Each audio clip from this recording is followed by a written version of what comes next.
Hello everyone, biology में एक नया topic that is eukaryotic cell, एक बेसिक सी इंफॉर्मेशन सेल के बारे में जल्दी से क्विक रिवीजन करते हैं। हम सबको पता है कि जो एडवांस सेल होती है उन सेल्स को कहा जाता है यूकैरियोटिक सेल।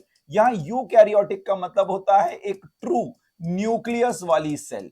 ट्रू न्यूक्लियस वाली सेल, ट्रू न्यूक्लियस मतलब ऐसा न्यूक्लियस जिसमें न्यूक्लियर मेम्ब्रेन हमको प्रॉपर विजिबल होती है। क्लियर? तो हम प्लांट सेल के स्ट्रक्चर को जब देखते हैं तो हमें एक यूकैरियोटिक सेल को समझने के लिए सारे ऑर्गेनेल यहां पर दिखते हैं। ओके, जब हम प्लांट सेल की बात करते हैं तो प्लांट सेल में सबसे बाहर की जो लेयर होती है, सबसे बाहर की जो लेयर होती है उसे कहा जाता है middle lamella.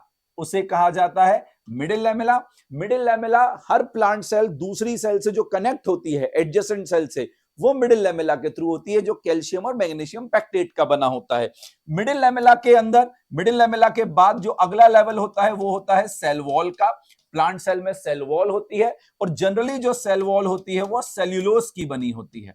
Clear? Cell wall के बाद अगला लेवल आता है सेल मेम्ब्रेन का, और जो सेल मेम्ब्रेन होती है वो लिपिड और प्रोटीन की जनरली बनी होती है। तो इस तरीके से प्लांट सेल का जो एनवेलप है वो 3 लेयर का हो जाता है, मिडिल लैमेला, सेल वॉल, उसके बाद प्लाज्मा मेम्ब्रेन।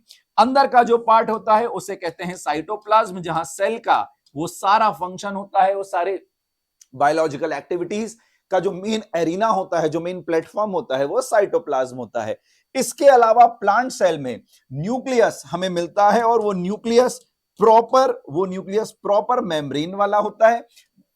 न्यूक्लियस के अंदर जो डीएनए हमको मिलता है, न्यूक्लियस के अंदर जो डीएनए हमको मिलता है, ये डीएनए हिस्टोन प्रोटीन के साथ होता है प्रॉपर बाइंड तरीके से, और इसके लिए वर्ड यूज होता है क्रोमैटिन। इसके लिए क्या वर्ड यूज होता है? क्रोमैटिन। ओके, फिर अगर हम बैक्टीरियल सेल की बात करें तो प्लांट सेल की अगर हम बात करें, बैक्टीरियल सेल हमने लास्ट टॉपिक में पढ़ा था। प्लांट सेल की बात करें तो प्लांट सेल में न्यूक्लियस से जुड़े हुए मिलते हैं एंडोप्लाज्मिक रेटिकुलम। ये एंडोप्लाज्मिक रेटिकुलम 2 टाइप के होते हैं, रफ एंडोप्लाज्मिक रेटिकुलम और स्मूथ एंडोप्लाज्मिक रेटिकुलम। और यही सेल में प्रोटीन और लिपिड फॉर्मेशन में हेल्प करते हैं। क्लियर? फिर इसके बाद एंडोप्लाज्मिक रेटिकुलम के बाद अगली जो सेल ऑर्गेनेल आता है उसे कहते हैं गोल्जी बॉडी। उसे कहा जाता है गोल्जी बॉडी। ये गोल्जी बॉडी एंडोप्लाज्मिक रेटिकुलम से बने प्रोटीन या लिपिड को मॉडिफाई और प्रोडक्टिव बनाने का काम करती है। क्लियर? इसके अलावा अगर हम प्लांट सेल के लेवल पर बात करें तो प्लांट सेल में हमें माइटोकॉन्ड्रिया मिलते हैं। जो माइटोकॉन्ड्रियम होते हैं ये मेन काम करते हैं किसका? ये मेन काम करते हैं रेस्पायरेशन का। रेस्पायरेशन जिससे एटीपी बनाने का काम होता है, और एटीपी एनर्जी करेंसी के लिए यूज होती है, इसलिए हम माइटोकॉन्ड्रियन को कहते हैं power house of the cell. Okay, उसी तरीके से अगला स्ट्रक्चर होता है दैट इज क्लोरोप्लास्ट, जो होता है क्लोरोप्लास्ट। और जो क्लोरोप्लास्ट होता है ये एक्चुअली फोटोसिंथेसिस के लेवल पर काम करता है। और जो फोटोसिंथेसिस होती है जिससे प्लांट सेल अपना फूड खुद बनाती है, इसलिए क्लोरोप्लास्ट को कहा जाता है किचन ऑफ द सेल। तो इसी तरीके से किचन ऑफ द सेल और power house of the cell का नाम यहां पर आता है। फिर प्लांट सेल के अंदर हमें राइबोसोम भी मिलते हैं, पर वो जो राइबोसोम होते हैं वो एटीएस टाइप के राइबोसोम होते हैं।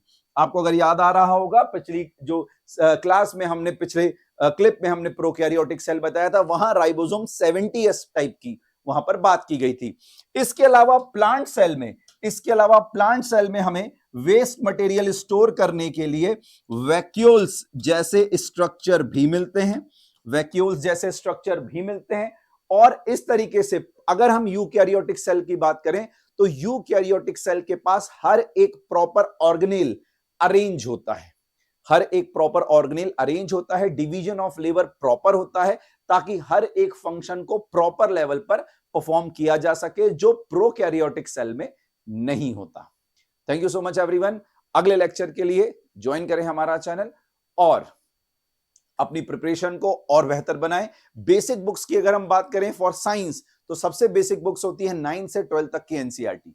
अगर ये आपकी बहुत ज्यादा तैयार है तो आपको साइंस में सिर्फ फिर क्वेश्चंस लगाने के लिए मार्केट से कोई बुक लेनी होगी। बाकी 9 to 12th NCERT is enough for your exam. Thank you so much.